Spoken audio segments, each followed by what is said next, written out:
ओ ओ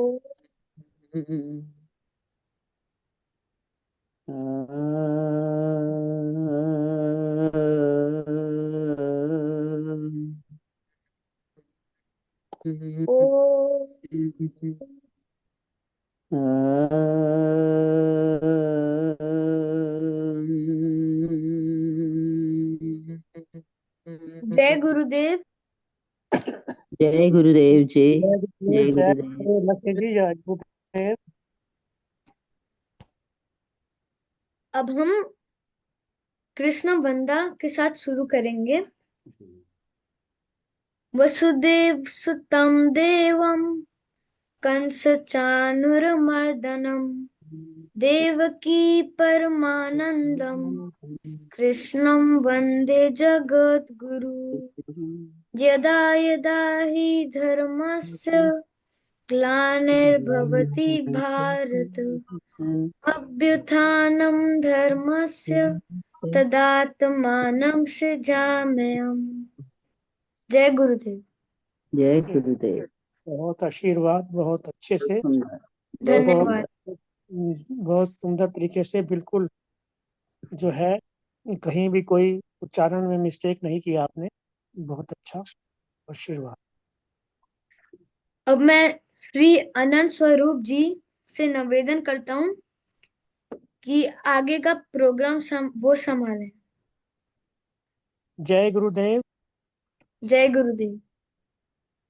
बहुत सर्वप्रथम मैं गुरुदेव के श्री कमलों में अपना नमन करता हूँ। प्रातः स्मरणीय श्रोत्रिय ब्रह्मनिष्ठ तपोनिष्ठ गुरुदेव भगवान के पावन चरणों में मैं कोटि कोटि नमन करते हुए मंच पर उपस्थित सभी मेरे गुरु बहन भाइयों को मैं हृदय से नमन वंदन अभिनंदन करता हूँ। और आज के इस कार्यक्रम का शुभारंभ करने के लिए मंगलाचरण प्रारंभ करता हूँ। ओम सच्चिदानंद रूपाय विश्व उत्पत्त्यादि हेतुवे तापत्रय विनाशाय श्री कृष्णाय वयम्।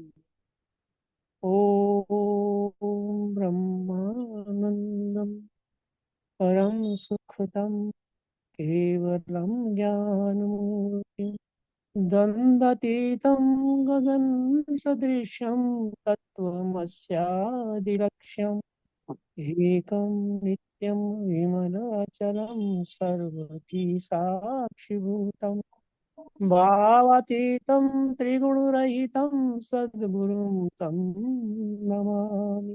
सद्गुरुं तं नमामि। सद्गुरुं तं नमामि।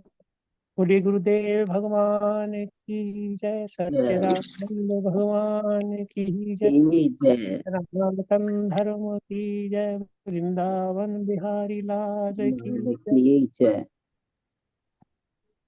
अब कार्यक्रम का शुभारंभ एक भजन के द्वारा, जिसमें आमंत्रित हैं सीमा अग्रवाल बहन। सीमा अग्रवाल बहन, आप एक भजन से आज के कार्यक्रम का शुभारंभ करें। सीमा बहन। जी जरूर। जय गुरुदेव सभी को।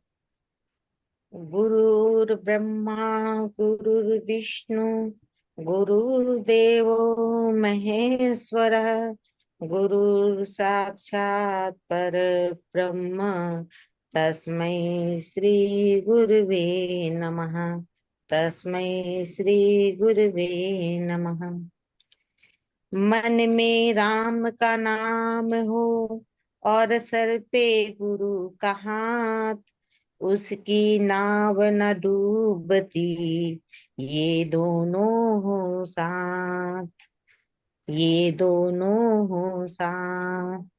गुरु की महिमा परंपार, गुरु की महिमा परंपार, गुरु की महिमा परंपार। गुरु शरण में जाकर बंदे जाकर बंदे देख ले एक बार गुरु की महिमा परंपार, गुरु की महिमा परम प्यार। गुरु बिना ज्ञान नहीं मिलता है, गुरु बिना ज्ञान नहीं मिलता, ज्ञान का द्वार नहीं खुलता, जीवन सार नहीं मिलता है, जीवन सार नहीं मिलता है।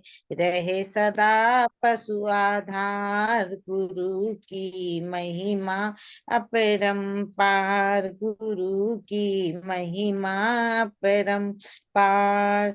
गुरु की महिमा अजब निराली, गुरु की महिमा अजब निराली, सूखी डाली पे हरियाली, सूखी डाली पे हरियाली, गुरु का वचन जाए न खाली, ये झूठा है संसार, गुरु की महिमा परंपार, गुरु की महिमा परंपार।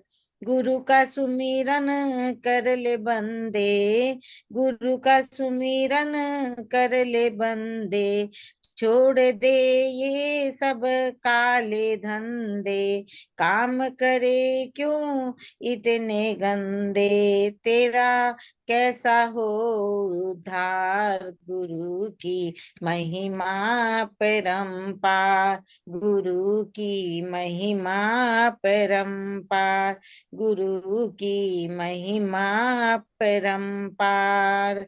लख 84 में भटकेगा, बनकर जीव जीव सटकेगा, तू ही अकेला सर पटकेगा, जब फंसे बीच मझधार, गुरु की महिमा परंपार, गुरु की महिमा परंपार, गुरु की महिमा परंपार। बोलो गुरु भगवान की जय।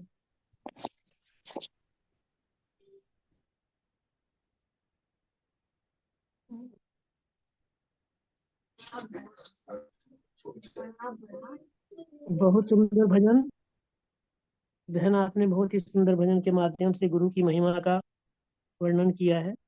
और ये सत्य भी है कि गुरु का हाथ सिर पर हो, मुख में राम नाम हो, और गुरु का सिर पर हाथ हो, दोनों में से कोई एक ही हो जाए तो दूसरी अपने आप हो जाए। राम नाम मुख पे हो तब भी गुरु अपने आप ढूंढ लेते हैं, और अगर मान लो गुरु मिल जाए तो राम नाम वो बता ही देते हैं, राम से परिचय करा ही देते हैं। गुरु की महिमा अपरंपार भी है और अजब निराली भी है, इसमें कोई संशय नहीं है। और सचमुच अगर गुरु की महिमा को ना जाने तो जो भटकेगा सिर पटकेगा, वो अपना भटकता भी है और सिर भी पटकता है कि मैंने क्यों समय का सदुपयोग नहीं किया। तो समय का सदुपयोग केवल जो समय मिला हुआ है हमें, बहुत बहुत कीमती समय मिला हुआ, इतनी बड़ी कृपा शायद किसी पर होती होगी कि गुरु भी मिल जाए, सत्संग भी मिल जाए और जन्म भी मिल जाए। ये मानव जन्म मिल जाए, गुरु मिल जाए और फिर सत्संग मिल जाए। तो ये तीनों चीजें जो मिलकर जो है एक ऐसा एक समागम बना देती हैं कि सचमुच जीवन आनंद से विभोर हो जाए। आए इसी के साथ अब मैं निवेदन करूंगा कुलदीप जी से या उस छोटे बच्चे से कि आगे का कार्यक्रम और गुरुदेव का प्रवचन हमें सुनो है। जी मैं अभी लगा रहा हूँ। जी आप जय राम जय राम जय जय राम।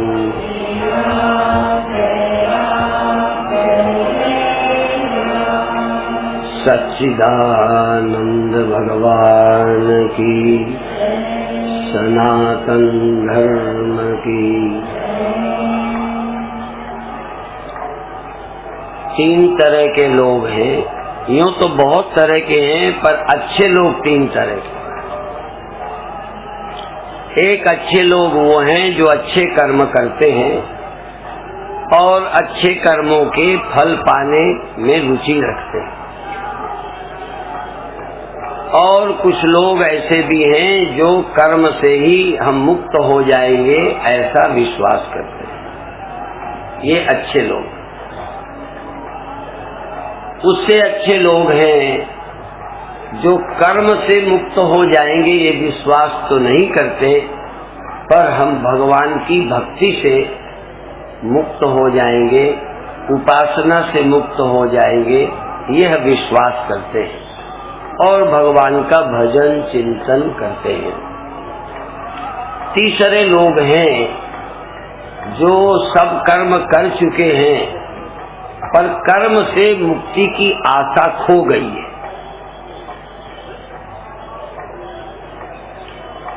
सकल कर्म करि थक्यो गोसाई, सुखी न भयो अभय की नाई। अथा तो ब्रह्म जिज्ञासा, कर्म से क्या क्या मिलता है जब जान लिया तो कर्म से उपरामता आ गई। इसलिए नहीं कि कर्म अब नहीं करना है, कर्म से फल प्राप्ति के प्रति उपरामता आ गई।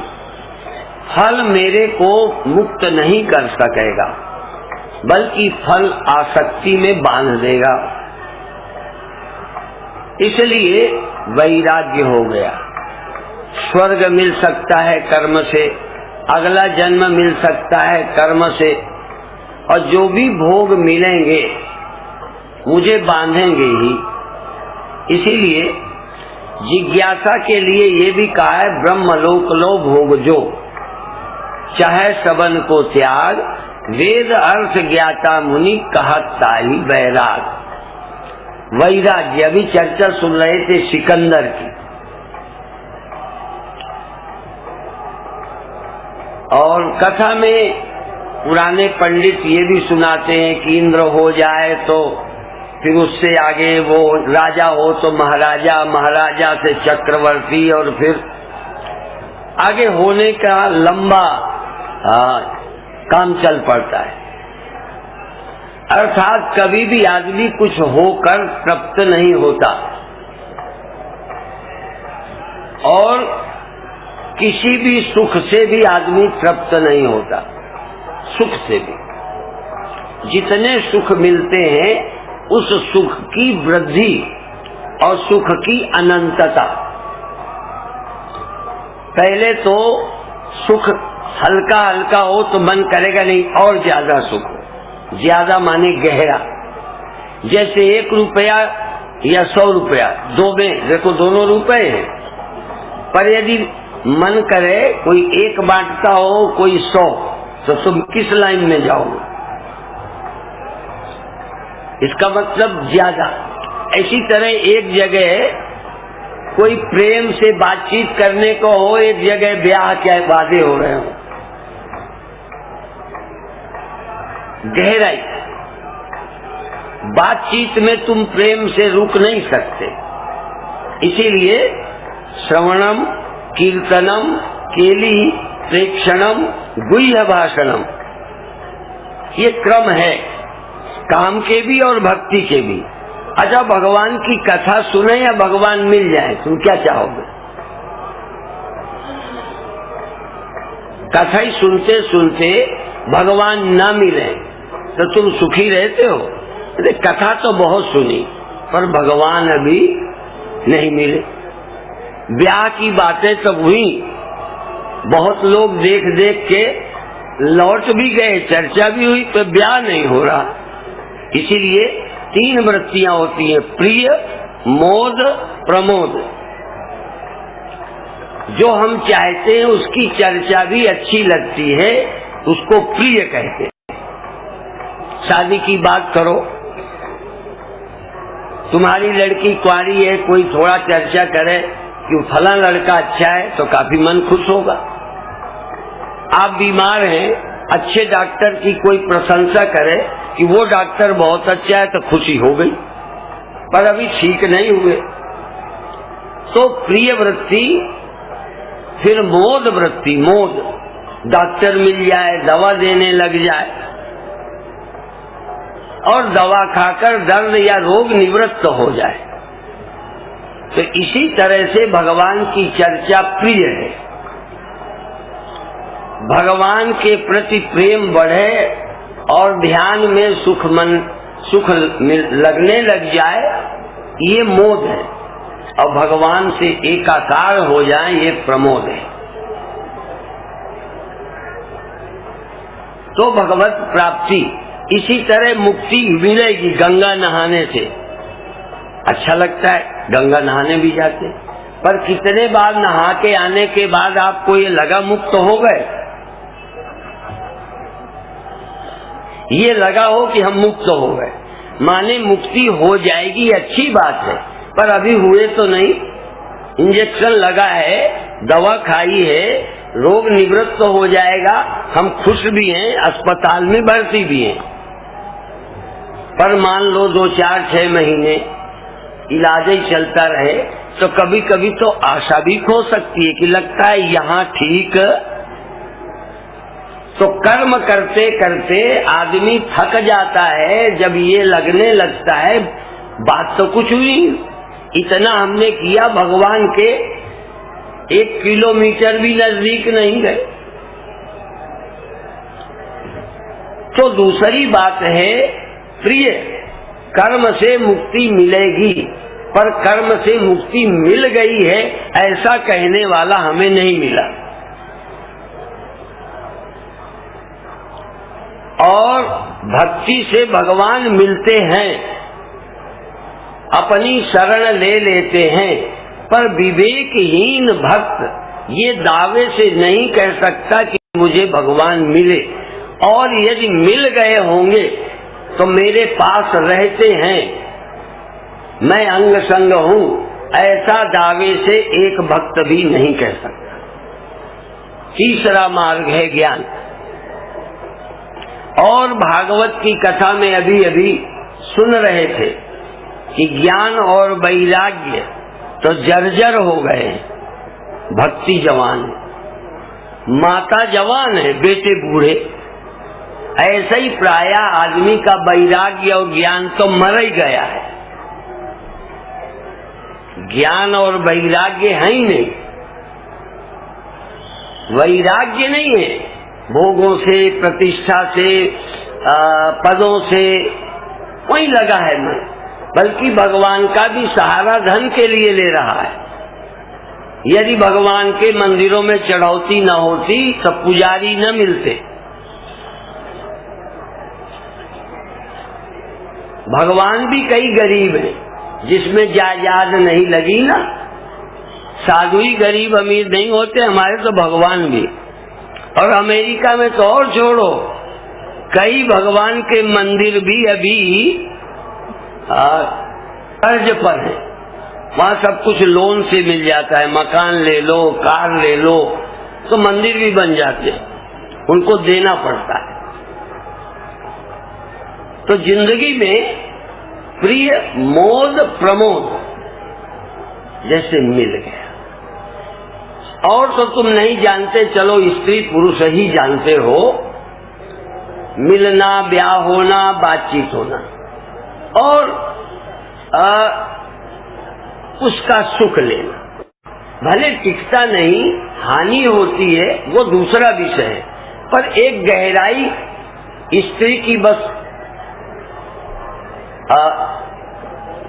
संबंध है, उससे ज्यादा गहराई नहीं हो सकती। माने काम की पराकाष्ठा है, काम की, ऐसे ही भक्ति की पराकाष्ठा है भगवान का मिलना।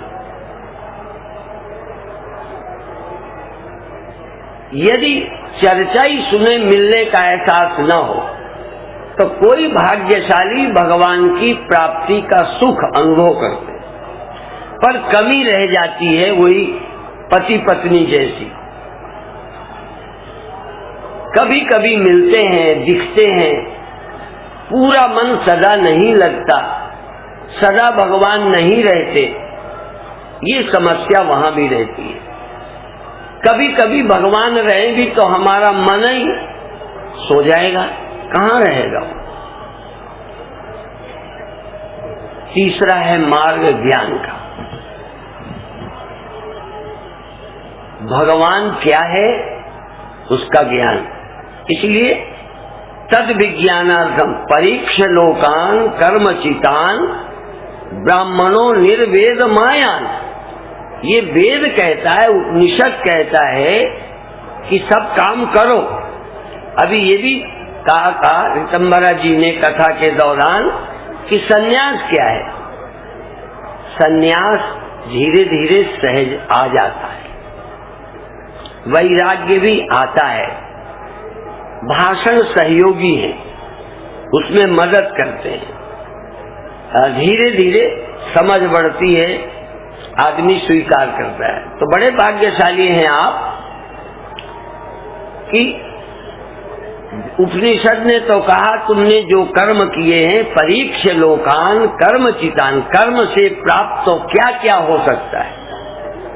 कर्म का प्रभाव या तो भोग या कर्म से चित्त शुद्धि, दो के अलावा और तीसरा नहीं। या तो चित्त शुद्धि का मतलब वैराग्य। चित्त शुद्धि का अर्थ तुम अपना करो, पर मेरे जानते कर्म से कुछ न बन पाएगा, यह समझ आ जाना ही वैराग्य है। यही चित्त शुद्धि है। स्वर्ग से वैराग्य हो जाए, स्वर्ग पाकर स्वर्ग के काम कर। इसी तरह भोगों से वैराग्य हो जाए, चित्त शुद्ध हो गए। इसीलिए अभी सुन रहे थे, पहले गृहस्थी करो फिर सन्यासी बनो, वानप्रस्थ बनो, समझ तो आ जाए। धन भी कमाकर आदमी देख ले, नहीं तो फिर बाबा होके कमाओगे। बात गहरी है। और मैं कोई पौराणिक कथा नहीं कहता।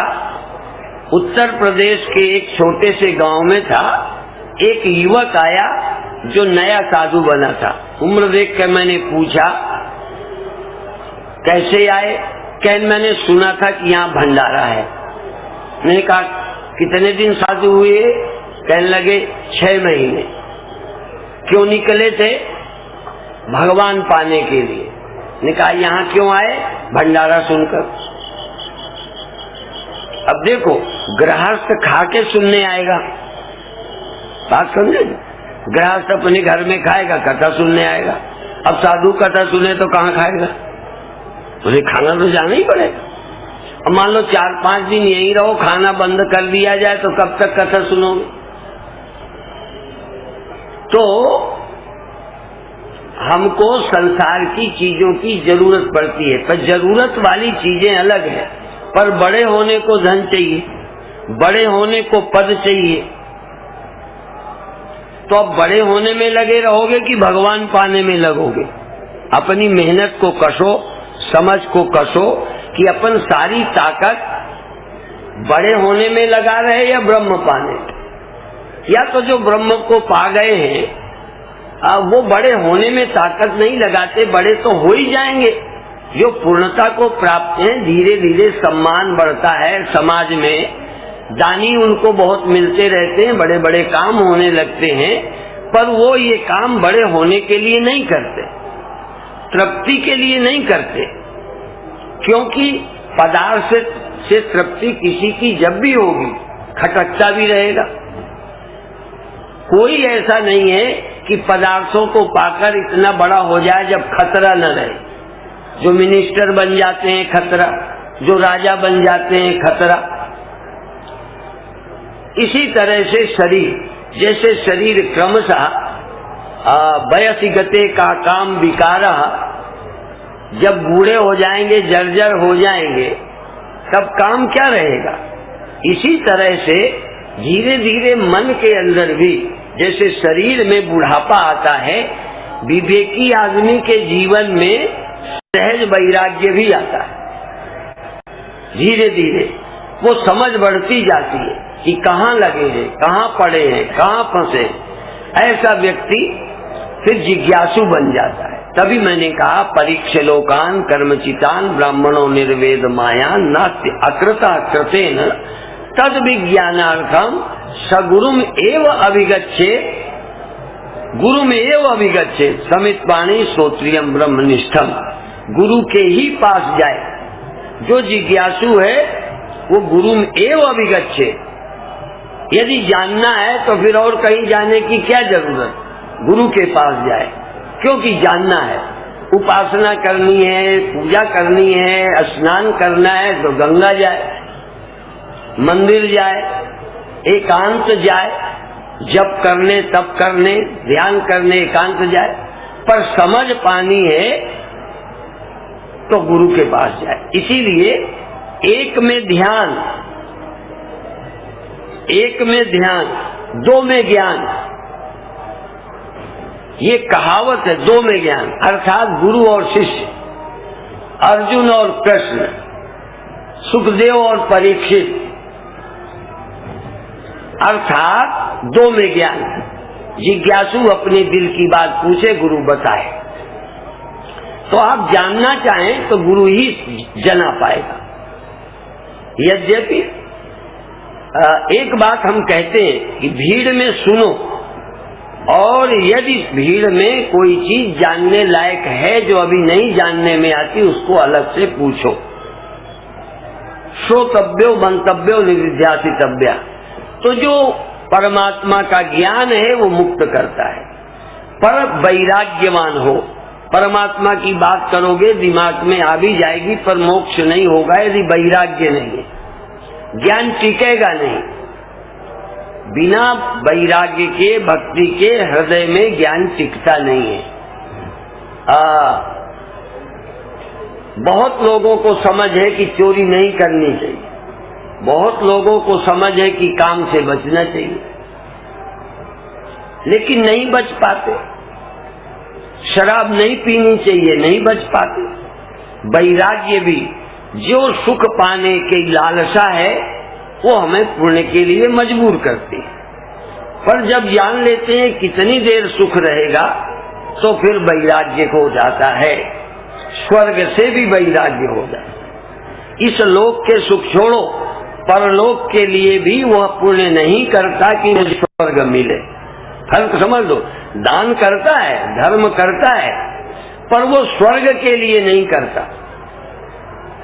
स्वर्ग भी उसके लिए कुछ भी नहीं है। तो इसी तरह से जैसे मनुष्य का तन मिला है तो ये तो रहेगा थोड़ा। मनुष्य का तन मिले तो मरना पड़ता है, गधे का तन मिले तो मरना नहीं पड़ता। तो शरीर तो सब नश्वर है। तो स्वर्ग जाएंगे तो वहां भी नहीं रह सकेंगे। तो जहां रह नहीं सकते वो मेरे जिंदगी का लक्ष्य नहीं है। लक्ष्य है परमात्मा, परमात्मा की प्राप्ति। हम अभी एक चर्चा भी बीच में आई थी बहुत अच्छी, कि जो चीजें बाहर हैं केवल फीलिंग भीतर है। धन बाहर है, धनी हम दिमाग में हो रहे हैं। तो दिमाग में तो एक अनुभव के सिवा कुछ नहीं है। उस अनुभूति को कब तक टिकाओगे? जब तक धन टिकेगा। धन गया तो जो प्लस हुआ है, यद्यपि वो धन भीतर नहीं है, बाहर है, पर फिर भी बाहर वाले का प्रभाव मेरे दिमाग में है। और जो बाहर के प्रभाव से धन आया है, बाहर के धन जाते ही दिमाग में फिर निर्धन हो जाओगे कि एक बार धनी हो गए तो बने रहोगे, रुपया रहे चाहे जाए। एक बार सुख मिल गया फिर पत्नी रहे चाहे मर जाए। एक बार मान मिल गया, इतना मान मिल गया, इतना मान, लेकिन दूसरे दिन दूसरे को मिल जाए, हमें ना मिले। माने कितना भी मिल जाने के बाद वो कल काम नहीं आता। इसलिए जो बाहर से आता है वो हमें तृप्त नहीं करता। और ये हमारी जो दिल की भावना है कि इससे हम हो जाएंगे, इससे ज्यादा बेवकूफी की और कोई बात नहीं है। और इससे तुम सुखी नहीं हो सकते। धन जरूरी है निर्वाह के लिए, बड़े होने के लिए नहीं। इसी तरह से तन जरूरी है परमात्मा के पाने के लिए, बनाए रखने के लिए नहीं। और कोई रख नहीं सकता। ऐसा किसी को देह नहीं मिलना कि तुम देह से बने रहो। इसीलिए कथा में ये प्रकरण प्रहलाद के पिता का, इसीलिए भागवत में दो ही है, एक जो असफल रहा, एक जो सफल रहा। एक श्राप पाने पर सफल हो गया, एक वरदान पाने पर भी असफल हो गए। तो इसी तरह मनुष्य हमको कर्मों से मिला, लेकिन मनुष्य तन तो अविनाशी नहीं है। साधु हो जाए फिर तो शरीर अविनाशी हो जाता होगा। यदि शरीर अविनाशी साधु बनने से हो जाए तो फिर एक भी गृहस्थ न मिलता, सब बाबा ही बन जाते। पर देखते हैं कि हम तो घर में हैं, मौज में हैं, ये बाबा लोग घर भी छोड़ा फिर भी बूढ़े हो गए, फिर भी हमने देखा गंगा में छोड़ के आए, बहा के आए, क्या फायदा है। मोटी अकल से कोई लाभ समझ नहीं आता बाबा बनने का, मोटी अकल से कोई बात समझ नहीं आती वैराग्यवान को या भगवान की कथा सुनने से। क्या मिलता है? असल में देहाभिमान नष्ट होता है, लोभ नष्ट होता है, काम नष्ट होता है, निर्माण हो जाता है, और निर्माण होके होता है। अभी क्या है, देह नहीं होगा तो हम मरे, पद नहीं होगा तो हम छोटे हो गए। एक बार देख ले कि सब छोड़ दिया फिर भी मेरा अस्तित्व है, इसका नाम आत्मज्ञान। अर्थात आत्मा में कोई चीज प्लस न हो माइनस न हो, जुड़े नहीं और निकले नहीं। अभी हम में से कुछ जुड़ता है तो कुछ हो जाते हैं। तालाब में पानी बरसा का जाए तो तालाब बढ़ता है, 2-4 महीने न हो तो तालाब सूखता है। अभी हमारे भीतर बढ़ता और घटता है। स्थित प्रज्ञ ज्ञानी का मतलब है ना कुछ बढ़ता है ना कुछ घटता है। और जब तक हम मन से बाहर की चीजें पकड़ेंगे, घटेंगे, बढ़ेंगे, जब मन अमन होकर आत्माराम हो जाता है तब वहां बढ़ना घटना बंद हो जाता है। इसलिए ज्ञानी का अंतःकरण, ज्ञानी की अमन अवस्था, स्थित प्रज्ञता, ज्ञानी की बुद्धि ऐसी होती है जैसे सागर। कितनी नदियां जाएं बढ़ता नहीं, न जाएं कम नहीं हो जाता। वर्षा में तालाबों पर प्रभाव पड़ता है, वर्षा का फसल पर प्रभाव पड़ता है, वर्षा का सागर पर प्रभाव नहीं पड़ता। ज्ञानी का अंतःकरण सागर है, ज्ञानी की प्रज्ञा सागर है। इसलिए बिना ब्रह्म ज्ञान के और बिना वैराग्य के, मान लो ज्ञान की बात सुनी फिर भी चाहते हो ये आ जाए, ये आ जाए, और चाहोगे क्यों? उस आने से सुखी होते हो तभी चाहते हो। अनुभव के विपरीत कोई नहीं जा सकता। तुम्हारा अनुभव कहता है धन आने से हम बड़े हुए, सुखी हुए, मान से सुखी हुए। अब तुम्हारा अनुभव सुखी होने का है तो तुम उसके पाने की कोशिश क्यों नहीं करोगे? जब ये समझ आ जाए ये सुख नहीं दुख है, ये लाभ नहीं है हानि है, हम बंधन में जा रहे हैं, अपना घर खो रहे हैं, दूसरे के घर भागे फिरते हैं। जैसे कई स्त्रियां घर में अकेले संतुष्ट नहीं रहती तो बगल गाले मिलने चली जाती, अकेले रह ही नहीं जाता। अकेले रहना विविक्त देश सेवित्वम अर्पिर जन संसदी। अकेले जो सुखी नहीं रहता इसका मतलब संसारी चित्त है। यदि 1-2 बरस अकेले रहना पड़े तो तुम आनंद में रह सको तो मैं कहूंगा तुम वैराग्यवान हो, तुम धर्मात्मा हो, तुम मुक्त होने के पात्र हो। अकेले सुखी रहना, नहीं तो गपशप के लिए मित्र ढूंढ लिए, ताश खेलने लगे। ये बूढ़े लोग ताश खेल कर टाइम पास करते हैं, मरने जा रहे हैं फिर भी ताश खेल रहे हैं। क्यों? टाइम सुख में बीतता है। सुख में समय व्यतीत करना जिंदगी का लक्ष्य नहीं है। लक्ष्य है सुख की अभिलाषा से मुक्त होना, जिजीविषा से मुक्त होना। न प्रहस्य प्रियम प्राप्त, प्रिय को प्राप्त करके हर्ष नहीं, हर्ष होगा तो प्रिय को पाया जाओगे, जिससे सुखी रहोगे उसकी सुरक्षा चाहोगे। यदि शरीर से जिंदा हो तो बचाना चाहोगे, और ये वासना रहते मर गए तो फिर शरीर पाओगे। असल में हमको फिर क्यों पाना पड़ता है? क्योंकि वासना रहती है, और वासना रहित आत्माराम होके जाएंगे तो दोबारा फिर प्राप्त नहीं करेंगे। यद्यपि ऋतंबरा जी ने हमको कहा है खुला बोलने के लिए, पर चूंकि कथा बहुत है और हम जानते हैं, हम कहते तो हमें पता चलता, जब एक दो श्लोक में हमारा टाइम इतना बीत सकता है तो सारी संपूर्ण कथा कहना यद्यपि बहुत कठिन काम है, फिर भी आप कथा के नाम से भी ज्यादा आए हैं, तो अब मैं विदा लेता हूं और उनकी कथा आप आनंद से सुनेंगे। रोज हम बोलेंगे।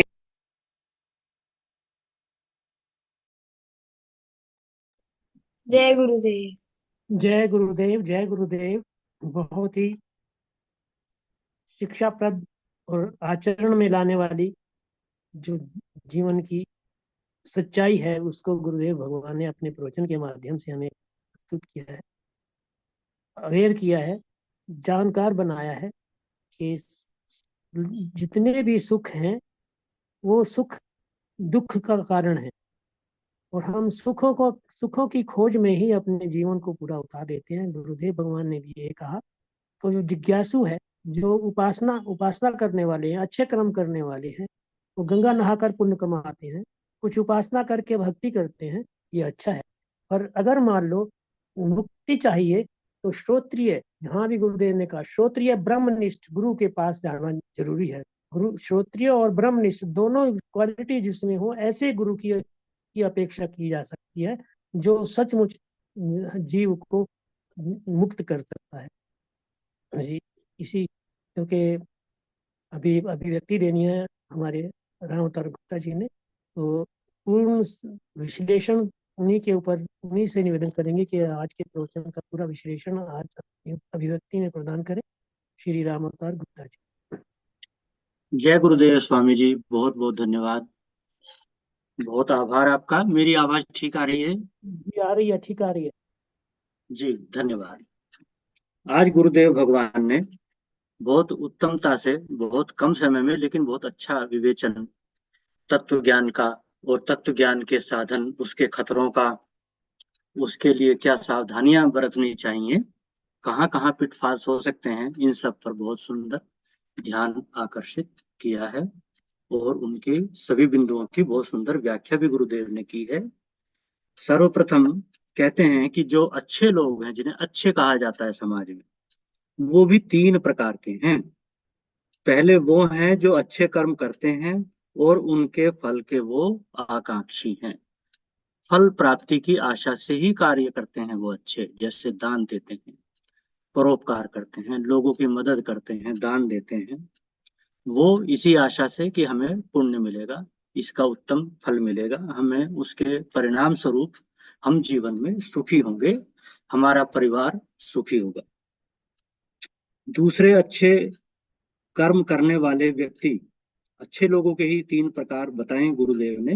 दूसरा, वो व्यक्ति जो अच्छे कर्म करते हैं मुक्त हो जाएंगे, ऐसा विश्वास करते हैं अच्छे कर्म से, भगवान की भक्ति से, उपासना से मुक्त हो जाएंगे, ऐसी आकांक्षा से, ऐसे विश्वास से जो अच्छे कर्म करते हैं, भक्ति का, उपासना के कर्म में लगे रहते हैं, कार्यों में, वो दूसरे प्रकार के अच्छे व्यक्ति हैं, जो पहले वालों से उत्तम कहे जाएंगे।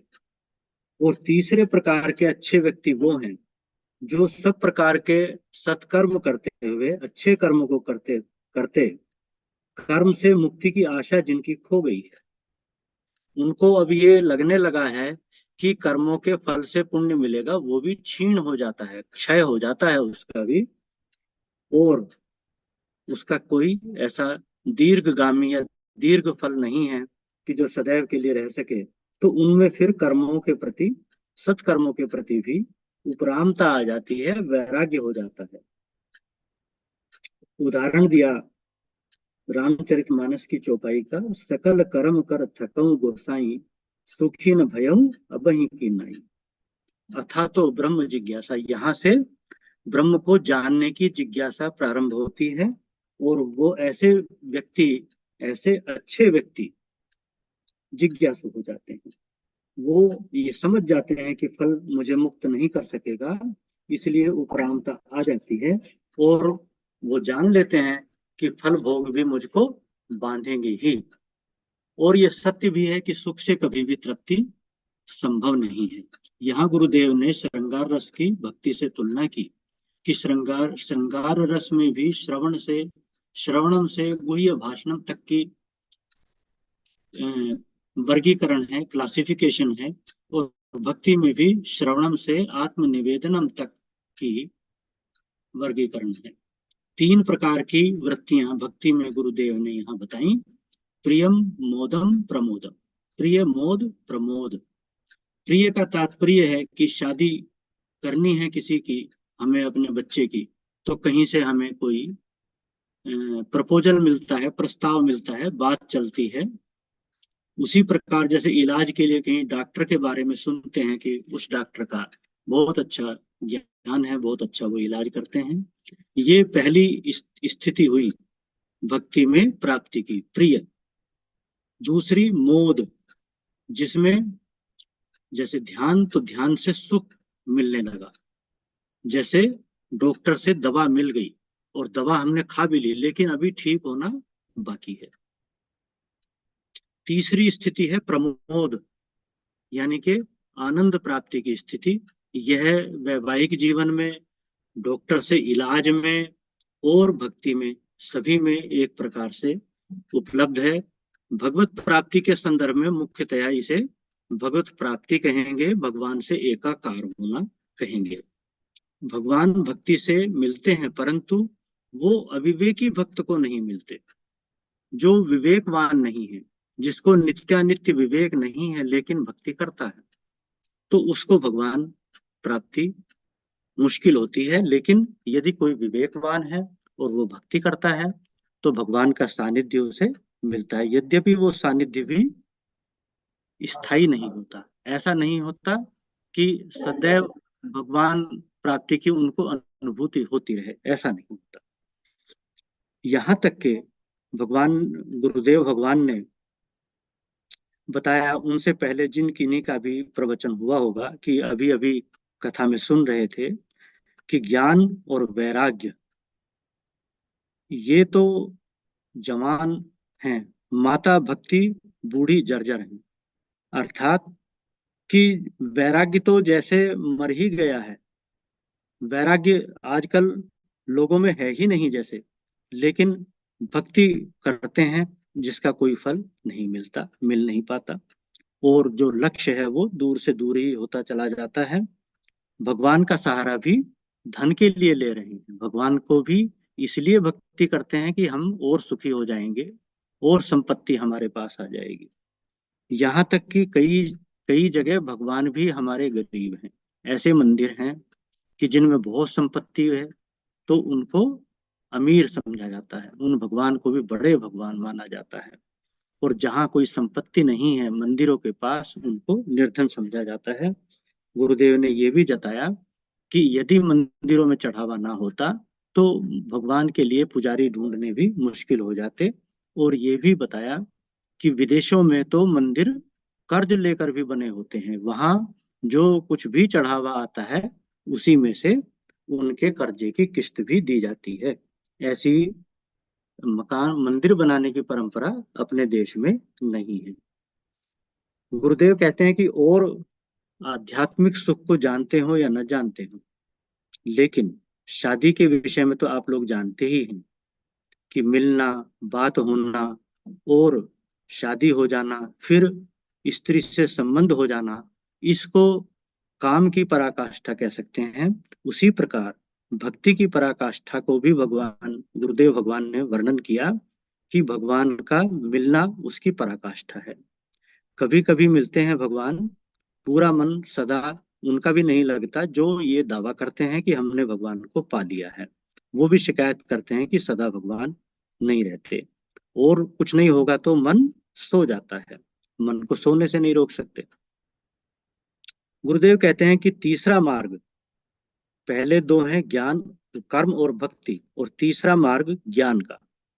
यहाँ वेद की आज्ञा है कि सब काम करो, काम करने के लिए, कर्म करने के लिए जीवन में वेदों की भी आज्ञा है। ज्ञान प्राप्त जिन्होंने कर लिया उनको भी है। गुरुदेव कहते हैं कि वैराग्य सहज और धीरे धीरे आ जाता है यदि किसी व्यक्ति के कदम सही रास्ते पर हैं, सत्संग करते हैं गुरुदेव की वाणी सुनते हैं और सदगुरु को पाया है, सत्य ज्ञान को उपलब्ध गुरु को जिन्होंने पाया है, तो उनको वैराग्य धीरे धीरे आ ही जाता है, कथा सुनते सुनते, प्रवचन सुनते सुनते, विचार करते करते। कर्म का फल भोग है पहला। 2 प्रकार के कर्म के फल गुरुदेव ने बताए आज। पहला भोग और दूसरा चित्त शुद्धि। आज गुरुदेव भगवान ने चित्त शुद्धि की एक बहुत सुंदर और सटीक परिभाषा दी कि कर्म से कुछ नहीं बन पाएगा। जब ऐसा वैराग्य आ जाता है, वो गुरुदेव भगवान की दृष्टि में उनके अनुसार उसको चित्त शुद्धि कहा जाएगा। इसी परंपरा के अनुसार, इसी सिद्धांत के अनुसार पहले गृहस्थ बनना होता है। हमारे हिंदू धर्म या सनातन धर्म कहें, पहले गृहस्थ, फिर वानप्रस्थ और तब संन्यास। ये परंपरा बहुत सुंदर परंपरा है। क्यों? इसलिए कहते हैं गुरुदेव कि धन कमाकर पहले अगर देख लेंगे कि इससे क्या मिल सकता है, क्या नहीं मिल सकता, तो वैराग्य होना, सच्चा वैराग्य होना संन्यास की अवस्था में उत्तम हो जाएगा, अच्छा हो जाएगा। नहीं तो क्या होगा कि यदि पहले धन नहीं कमाया है लेकिन धन कमाने की लालसा है, तो फिर बाबा बनकर धन कमाएंगे, वहां जाकर उस अपनी छुपी हुई इच्छा को पूरा करना चाहेंगे। एक उदाहरण भी दिया गुरुदेव भगवान ने कि जो आवश्यकताएं हैं निर्वाह के लिए जिनकी जरूरत है, उसके संदर्भ में कि वो उनको कोई मना नहीं कर सकता, उनके लिए आपको धन की भी आवश्यकता होगी। एक उदाहरण दिया एक साधु का कि किसी गांव में गुरुदेव को वो मिला था। उसको गुरुदेव ने पूछा कि तुम यहाँ किस लिए आए हो, तो उसने कहा भंडारा के बारे में सुनकर आया हूँ। कितने दिन से सन्यासी बने, साधु बने, तो वो 6 महीने से बने थे, और जो उद्देश्य था उनका साधु बनने का वो था भगवत प्राप्ति। ये गुरुदेव ने उनकी आलोचना के लिए नहीं, बल्कि ये इस ओर इशारा किया है कि निर्वाह और आवश्यकता की पूर्ति के लिए धन कमाना उचित है। कि और साधु को यदि वो केवल कथा ही सुनता रहेगा और कहीं जहां भंडारा नहीं होगा ऐसी जगह नहीं जाएगा, वो तो फिर खाएगा कहाँ से। इसीलिए जहां कहीं भी कथा कराते हैं तो वहां भंडारे की अनिवार्य रूप से स्थापित करने की, संचालन करने की आवश्यकता भी होती है। गुरुदेव कहते हैं कि धन कमाना उचित है, लेकिन सारी ताकत बड़े होने में ना लगाओ, आवश्यकता पूर्ति के लिए उचित है।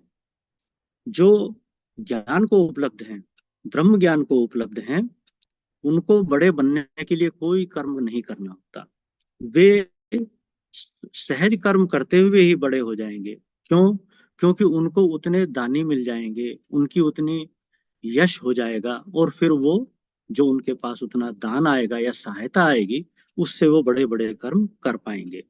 उनको बड़े बनने के लिए स्वयं से कोई प्रयत्न नहीं करना पड़ता। शरीर की जो लिमिटेशंस हैं, सीमाएं हैं, उनके बारे में भी गुरुदेव ने बताया। वयस गते कह काम विकारा, कि वयस गते यानी उम्र बीत जाने पर, बड़ी उम्र हो जाने पर, वृद्ध हो जाने पर काम विकार कुछ नहीं है। शरीर के साथ साथ फिर मन में भी धीरे धीरे वैराग्य आता है। जब शरीर क्षीण होने लगता है, मन में भी धीरे धीरे वैराग्य आता है, और ऐसा व्यक्ति फिर जिज्ञासु बन जाता है। तब उस जिज्ञासु के लिए गुरुदेव की आज्ञा है, शास्त्रों की भी आज्ञा है, कि वो श्रोत्रिय और ब्रह्मनिष्ठ गुरु के पास जाए, उनसे वो प्रश्न पूछे और उनसे वो ज्ञान प्राप्ति की आकांक्षा करे, तो वो उसको उस ज्ञान का उपदेश करेंगे। वो कितने दिन में उसको ग्रहण कर पाएगा, कितना समय परिपक्व होने में लगेगा, वो अलग बात है, लेकिन उसको एक ब्रह्मनिष्ठ गुरु के पास जाना ही पड़ेगा। जब तब करना है तो एकांत में जाएं, गुरुदेव कहते हैं, लेकिन ज्ञान चाहिए तो गुरु के पास जाएं, और गुरु के पास जाए बिना ज्ञान को उपलब्ध नहीं हो सकते। केवल शास्त्रों के पढ़ने से, मनन करने से, निधिध्यासन करने से, कई जगह शास्त्रों में बताया गया है कि वहां उस प्रकार से भी ज्ञान को उपलब्ध हो सकते हैं, लेकिन ऐसा बहुत ही मुश्किल है, और बहुत कभी मुश्किल से किसी को हुआ होगा तो हुआ होगा। अन्यथा उत्तम साधन है गुरुदेव के पास जाना और उनसे ज्ञान की आकांक्षा करना। गुरुदेव कहते हैं कि एक में ध्यान, 2 में ज्ञान। अर्थात यदि अकेले कोई रहेंगे तो ध्यान करने के लिए अकेले रहना उत्तम है, लेकिन ज्ञान प्राप्ति करनी है तो दो की आवश्यकता है, गुरु और शिष्य की आवश्यकता है। जैसे अर्जुन और कृष्ण मिले तो ज्ञान प्रस्फुटित हुआ, ज्ञान की गंगा बही और युगों युगों तक के लिए मानव जाति का कल्याण हो गया। उसी प्रकार सुखदेव परीक्षित, उनके मिलन से, उनके द्वारा शास्त्रों के शोधन से, उपदेश से भी जन कल्याण लंबे समय के लिए उपलब्ध हुआ है। आज तक भी भागवत की कथाएं होती हैं, गीता पर मनन चिंतन होता है, गीता का शिक्षा का प्रसार होता है।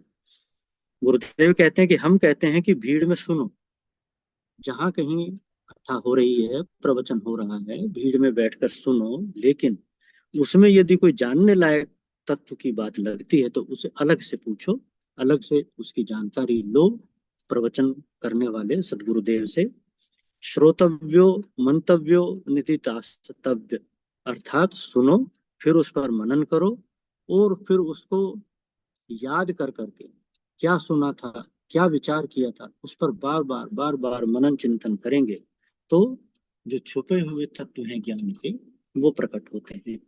गुरुदेव कहते हैं कि केवल सुनने, मनन करने और निधिध्यासन करने से ही संभव नहीं है, बल्कि वैराग्यवान होना बहुत आवश्यक है।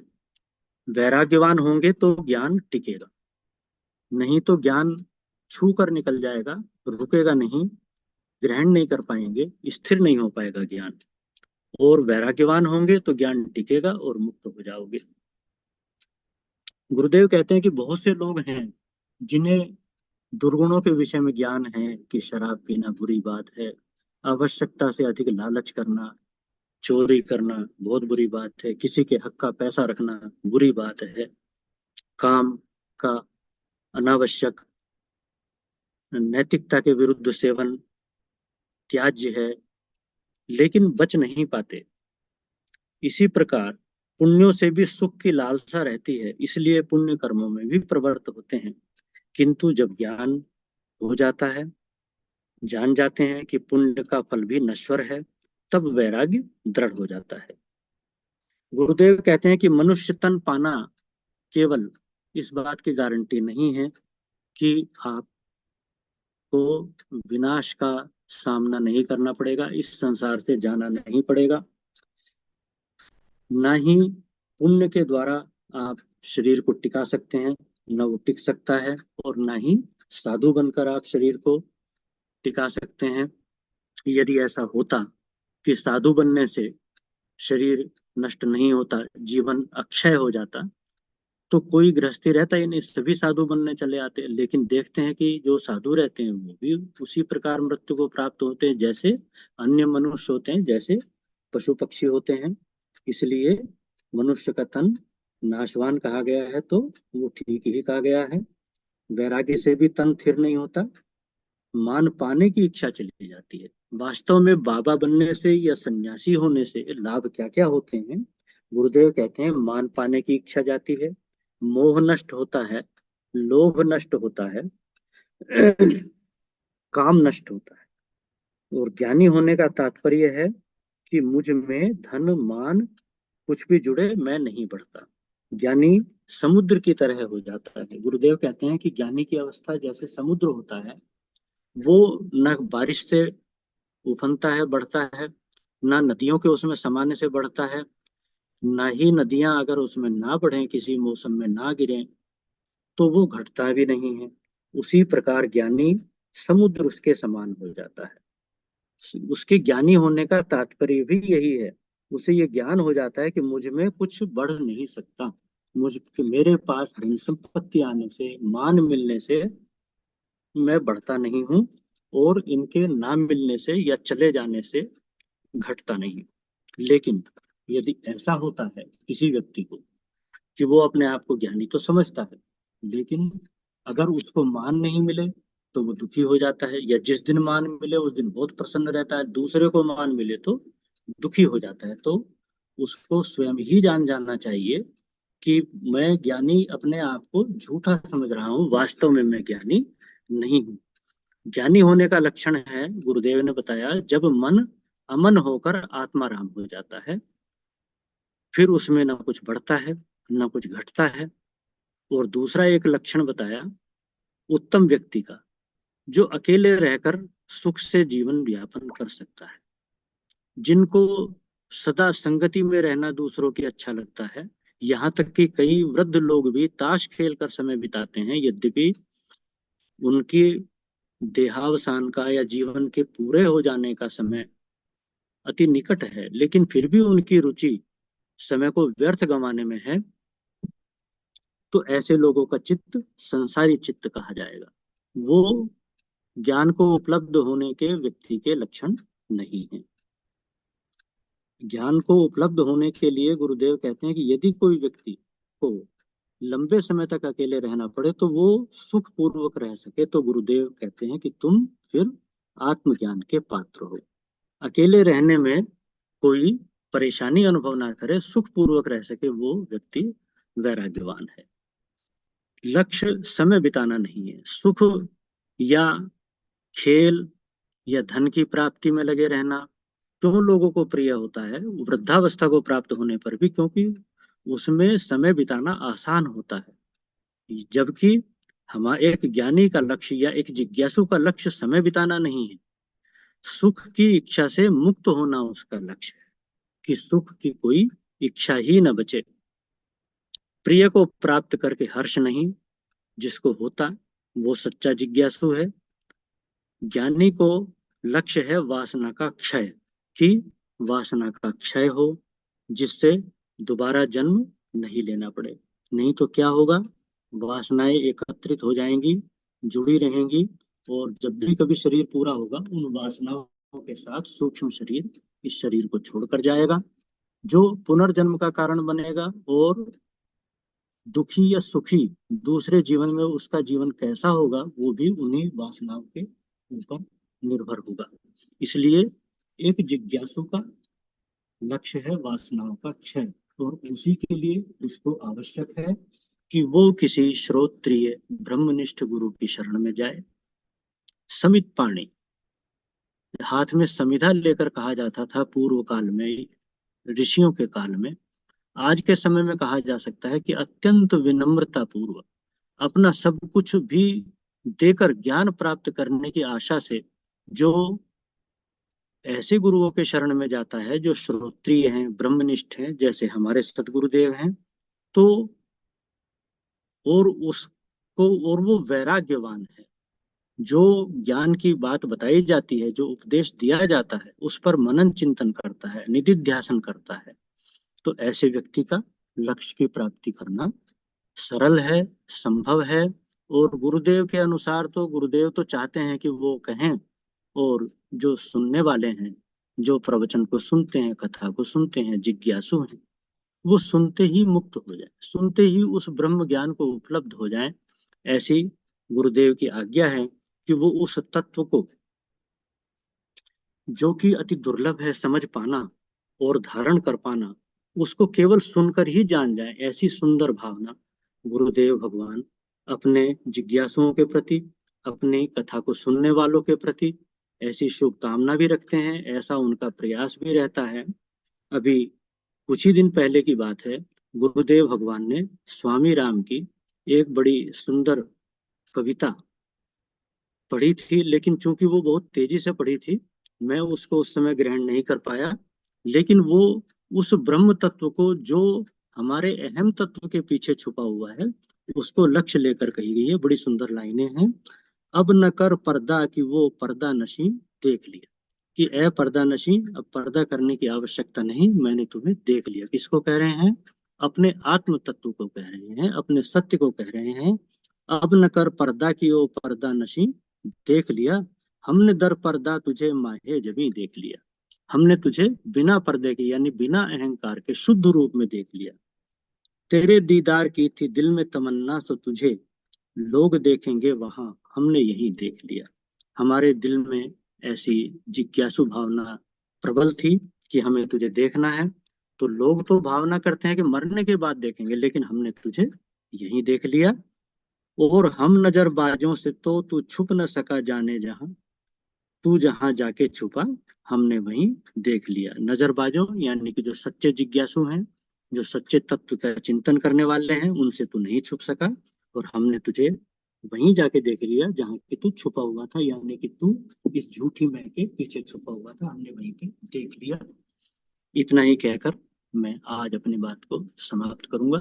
जय गुरुदेव जी, जय गुरुदेव। जय गुरुदेव। राम अवतार जी, आपने बहुत ही सुंदर अभिव्यक्ति प्रदान की है और गुरुदेव के समस्त सारे प्रवचन का जो सार रूप में जिस्ट है, आपने फिर से जो है ये अपनी भाषा में जो प्रस्तुति की है, उसके लिए हम आपका हृदय से धन्यवाद करते हैं।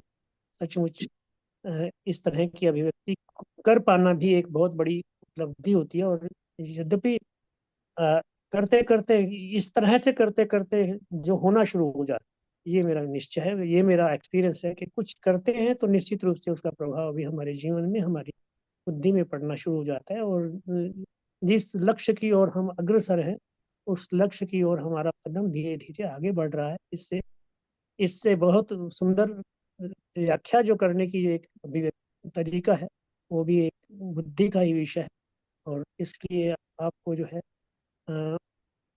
मेरी तरफ से शुभकामना है। आप इसी तरह से जो आपकी अभिव्यक्ति का जो तरीका है, सलीका है, वो और सुंदर हो, और सुंदर हो, और तथ्य को, रहस्य को जानने की इच्छा, जो शब्द कह रहे हैं ना, शब्द की गहराई तक पहुंचने की जो निरंतर हमारे अंदर जो एक वेग हो, ऐसा होना शुरू हो जाता है, ये अपने आप हो। जी धन्यवाद, जी धन्यवाद।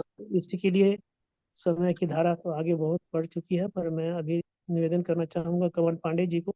कमल पांडे जी, आप आज के इस प्रोग्राम में बहुत संक्षेप में अपनी अभिव्यक्ति देकर आज के कार्यक्रम का समापन भी करेंगे।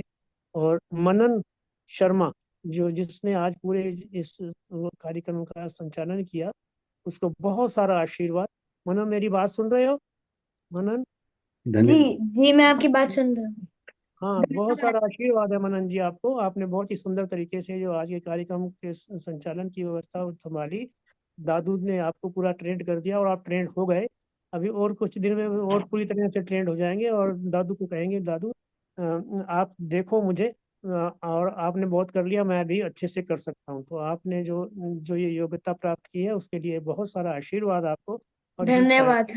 हाँ, थैंक यू बेटा, थैंक यू, आपको भी बहुत धन्यवाद और बहुत सारी ब्लेसिंग। और अब मैं कमल कमल किशोर पांडे जी से निवेदन करता हूँ कि आज के इस प्रवचन पर अपने 2 शब्दों में अपनी अभिव्यक्ति देकर कार्यक्रम का समापन करें। जय गुरुदेव। आवाज आ रही है? हाँ जी, आ रही है, कमल जी, आ रही है। आज के प्रवचन पे वैसे तो हमारे वरिष्ठ गुरु भाई आदरणीय राम अवतार गुप्ता जी ने बहुत अच्छा विश्लेषण किया, सारे बिंदुओं को बहुत अच्छी तरह से स्पष्ट कर दिया। तो वही मैं भी दोहराना चाहता हूं कि गुरुदेव ने कहा कि आज के इस युग में अच्छे लोग भी 3 तरह के हैं, ये गुड, बेटर, बेस्ट।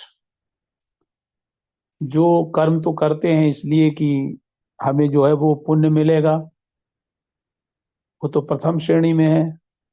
उससे उत्तम श्रेणी में फिर वो हैं जो कर्म करते हैं कि मुझे जो है वो मुक्ति मिलेगी, लेकिन वो कर्म करने से जब मुक्ति नहीं मिलती है तब बेस्ट में जाते हैं कि अब जो है अथा तो ब्रह्म जिज्ञासा। और यही हर व्यक्ति के जीवन का यही अंतिम लक्ष्य होना चाहिए। और गुरुदेव खुद कहा करते हैं, कहते हैं कि हम लोग निराशावादी लोग हैं।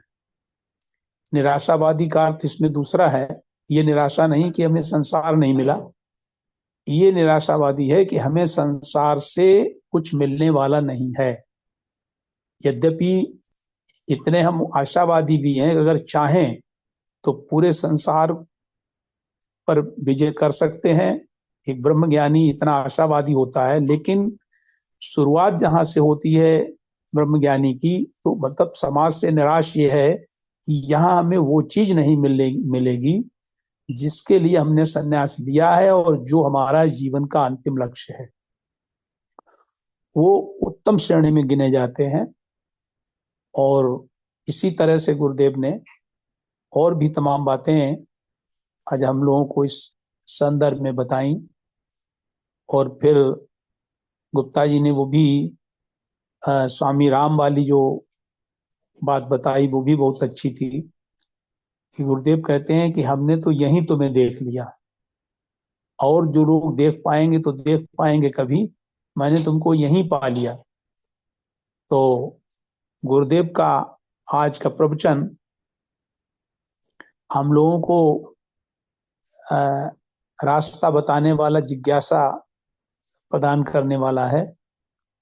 तो और वास्तव में हमारे गुरुदेव हम सबको उस स्तर तक विभिन्न माध्यमों से, ध्यान से भी, ज्ञान से भी, और विशेष रूप से मैंने ये महसूस किया कि गुरुदेव जितना ब्रह्म ज्ञान से हम लोगों को आगे ले जाना चाहते हैं, उससे समकक्ष ही जो लोग कहते हैं कि ब्रह्म ज्ञानी जो है वो जो होता है वो भक्ति पे ज्यादा जोर नहीं देता है। तो गुरुदेव की, सदगुरुदेव की विशेषता ये मैंने देखी कि जितना गुरुदेव ज्ञान योग से हम साधकों को आगे ले जाते हैं, तो ठीक उसी तरह से बिल्कुल समकक्ष भक्ति योग को भी लेके चलते हैं।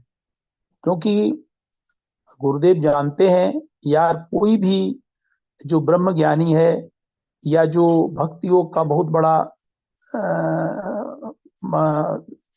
सिद्ध महात्मा है या कर्म योग से सिद्ध हुआ है, तो मंजिलें तो तीन तरफ ही हैं, लेकिन जाते सब उन्हीं मंजिलों से, लेकिन पहुंचते एक ही जगह है। तो उन तीनों रास्तों से गुरुदेव हम लोगों को आगे ले जाते हैं।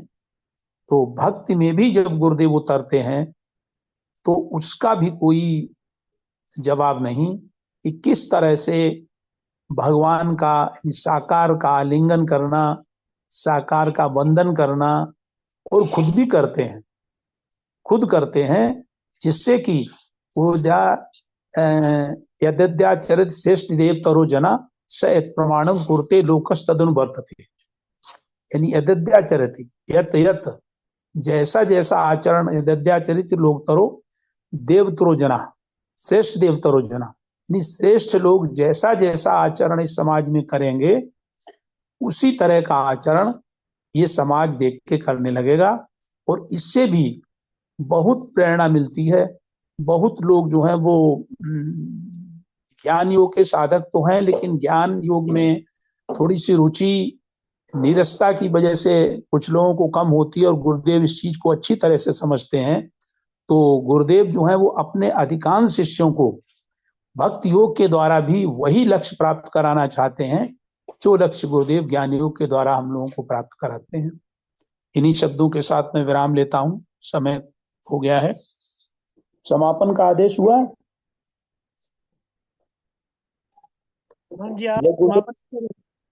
ठीक है, ठीक है, ठीक। सर्वे भवन्तु सुखिनः, सर्वे सन्तु निरामया, सर्वे भद्राणि पश्यन्तु, मा कश्चित् दुःखभाग् भवेत्। ओम गुरुर्ब्रह्मा गुरुर्विष्णु गुरुर्देवो महेश्वरा, गुरु साक्षात् परम ब्रह्म, तस्मै श्री गुरुवे नमः। ओम पूर्णमदः पूर्णमिदं पूर्णात् पूर्णमुदच्यते, पूर्णस्य पूर्णमादाय पूर्णमेवावशिष्यते। प्लीज सद्गुरुदेव भगवान की जय। जय। सत्य सनातन धर्म की जय। आज के आनंद की जय। नमो नारायण, नमो नारायण। नमो नारायण। नमो।